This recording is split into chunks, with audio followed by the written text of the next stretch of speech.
Hey guys! Welcome back to the channel. In today's video, ituturo ko sa inyo kung paano mag-register o gumawa ng e-reg account sa bagong DMW portal. As of now, may bagong website na ang DMW, kaya nagbago na rin ang paraan ng pag-create ng account. So, yung bagong portal is eto. Portal, hanapin nyo lang to sa website, ay sa Google. Ito yung bago nilang website, portal.dmw.gov.ph.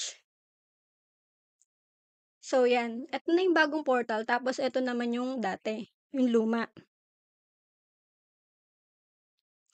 So, ngayon, ituturo ko kung paano mag-create ng account. Pero kung may dati na kayong account, hindi nyo na kailangan mag-create.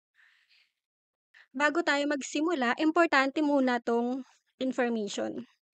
Kung dati ka nang may account sa POEA, ito yon POEA, yung lumang POEA, na ginawa nilang DMW, hindi mo na kailangang mag-register ulit. Nilipat lang ng DMW ang mga old accounts papunta sa bagong portal. Kaya makaka-login ka pa rin gamit ang dati mong email at password. Kung wala ka pang account dati, dito ka na mismo sa bagong DMW gagawa ng e-reg account. Hindi na gagamitin ang lumang website para mag-register.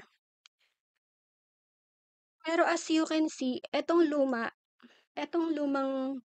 DMW, pwede ka pa din diyan maka-login. So, nakaka-login pa din ako. Ayan siya. Kahit nakaka-login ka pa din, hindi na ito yung kailangan nila eh, yung bago na. Tapos yung may mga lumang ila-login nyo lang yung account nyo dito.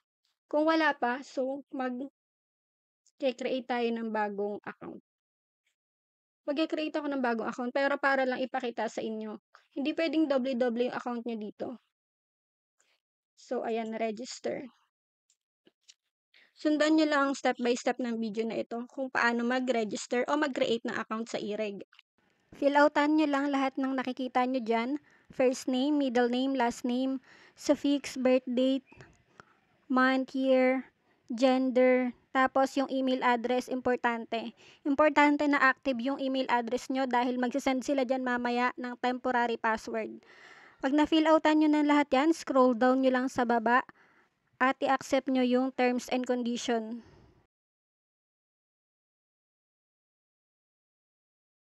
So, yan, importante tong e-reg number nyo. Screenshot nyo, picturean nyo, or isulat nyo sa papel. Yung e-reg number ninyo is kakailanganin nyo naman yan sa pag-create ng inyong PEOS certificate.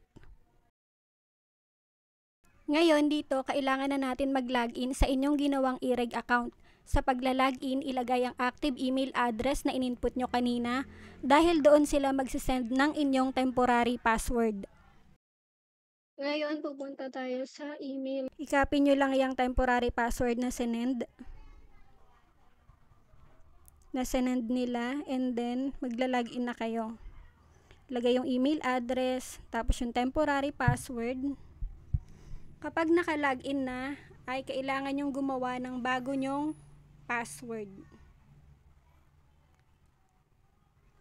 Yan, kailangan nyo mag-create ng bagong password. Na ayun na yung gagamitin nyo tuwing magla-login kayo dito sa inyong DMW portal. So, eto na ganito yung itsura ng bagong DMW portal. So, isa-isahin nyo itong nasa gilid, lahat yan. Kailangan nyo ma-fill outan. View my profile. Tingnan nga natin to. So, ayan, tungkol sa information nyo. Kailangan nyo ilagay dyan, identity cards, mother's maiden name nyo,